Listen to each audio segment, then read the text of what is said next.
Ma'asyiral muslimin rahimakumullah. Allah Jalla Jalaluhu berfirman dalam surah Al-Baqarah ayat 155 sampai dengan 157. A'udzu billahi minasyaitonir rajim. Walanabluwannakum bisyai'im minal khaufi wal ju'i wa naqsim minal amwali wal anfusi wath thamarat wa basyiris sabirin. Yang artinya, kami telah memberikan cobaan kepadamu dengan sedikit rasa takut akan kelaparan, kekurangan harta, jiwa, dan buah-buahan. Namun di kalimat terakhirnya Allah tutup dengan apa? Dengan kabar gembira. Berikanlah kabar gembira kepada orang-orang yang apa? Orang-orang yang sabar. Sabar akan ketentuan dari Allah. Karena setiap ketentuan yang diberikan kepada kita, yang telah Allah gariskan, tentunya tidak mungkin akan menyusahkan kita. Seperti apa orang-orang yang sabar itu? Allah lanjutkan di ayat berikutnya. Alladzina idza asobathum musibah qalu inna lillahi wa inna ilaihi raji'un.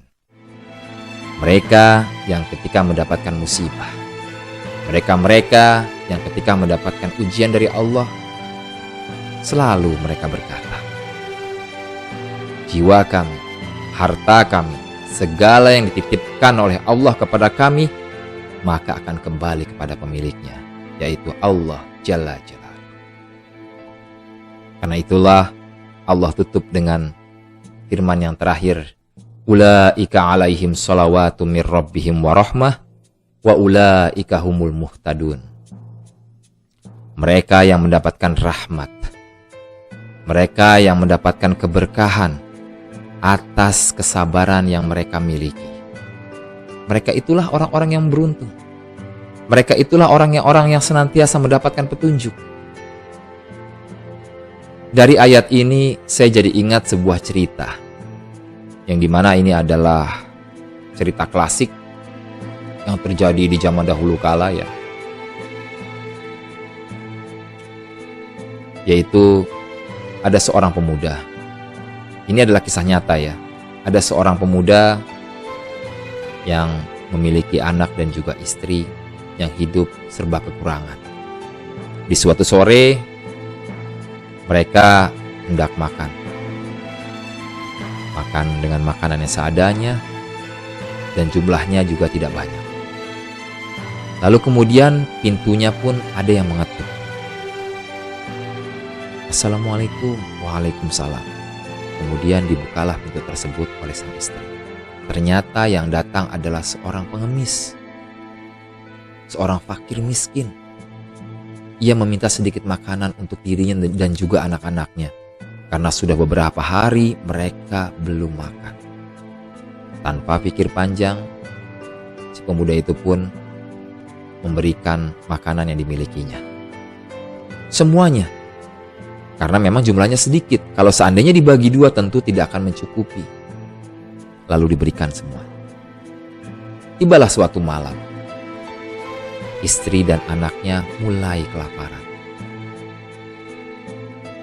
Si pemuda ini pun secara manusiawi merasa bingung. Harus kemana dia akan mencari uang? Harus kemana ia akan mencari makanan di malam yang sudah larut seperti ini? Berbeda dengan seperti zaman sekarang, ya. Jam 7, jam 8, jam 9 malam itu masih terasa ramai di luar. Berbeda di kala itu yang belum ada listrik.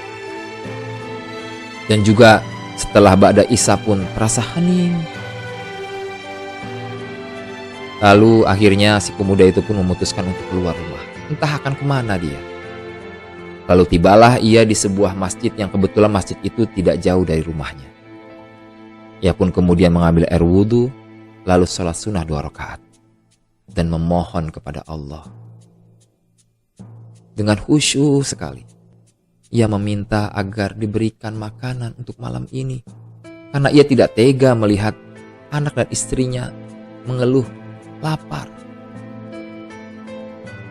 Terus ia berdoa dengan isak tangisnya, merengek kepada Allah. Di satu sisi cerita lainnya, kebetulan di wilayah tersebut, sebut saja kalau di sini mungkin ada wali kota atau mungkin bupati ya, yang memiliki harta begitu banyak. Seorang pemimpinlah di wilayah tersebut ya. Yang kebetulan orang ini juga tidak bisa tidur malam itu. Ia kepikiran, kalau seandainya malam ini Allah mencabut nyawanya, lalu bagaimana dengan pertanggungjawabannya terhadap harta-harta yang dimilikinya? Karena merasa takut dan khawatir kalau malam ini adalah malam terakhir hidupnya, kemudian tanpa segera mengambil sebagian hartanya dan juga beberapa makanan yang dimilikinya lalu dibawa keluar dengan menunggangi seekor kuda. Ia lepaskan tali kekangan kudanya, kemudian ia bermohon kepada Allah, "Ya Allah, aku biarkan kuda ini berjalan dengan sendirinya dengan petunjuk-Mu. Terserah ia akan membawaku kemana."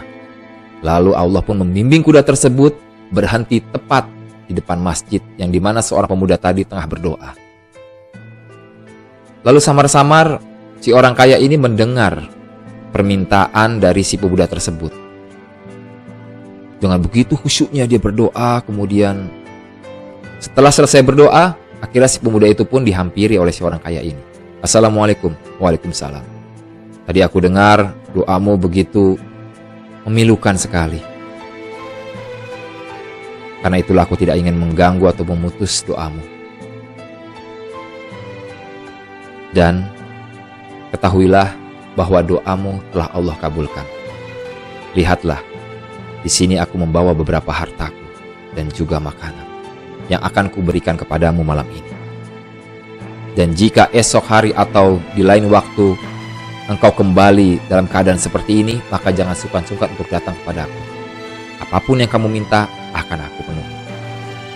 Masyarul muslimin, mendapatkan kesempatan ini tentu lazimnya seseorang akan memanfaatkan kesempatan emas, mendapatkan harta secara cuma-cuma tanpa harus bekerja keras.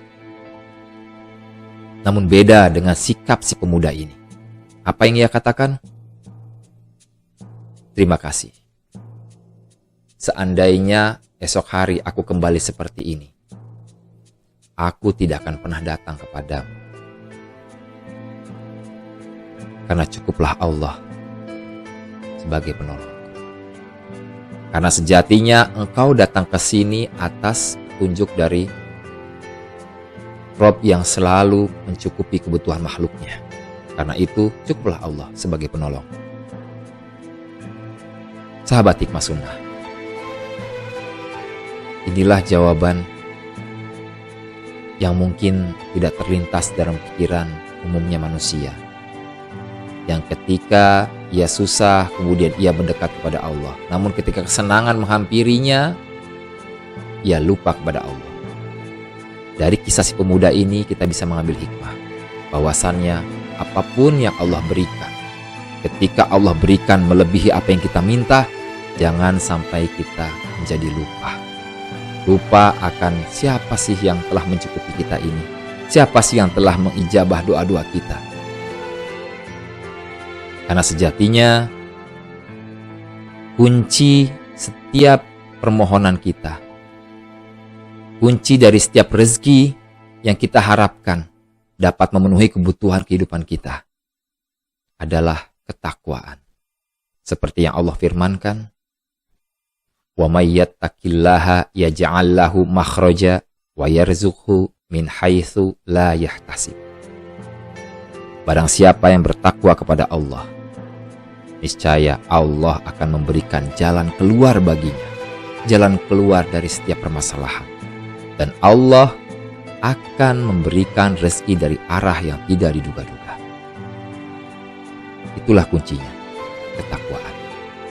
Karena itulah, marilah kita senantiasa berhusnuzon kepada Allah. Tidak mungkin Allah menolak setiap permohonan doa yang baik. Allah hanya menginginkan kita bersabar. Karena Allah tidak akan memberikan apa yang kita minta, namun Allah memberikan apa yang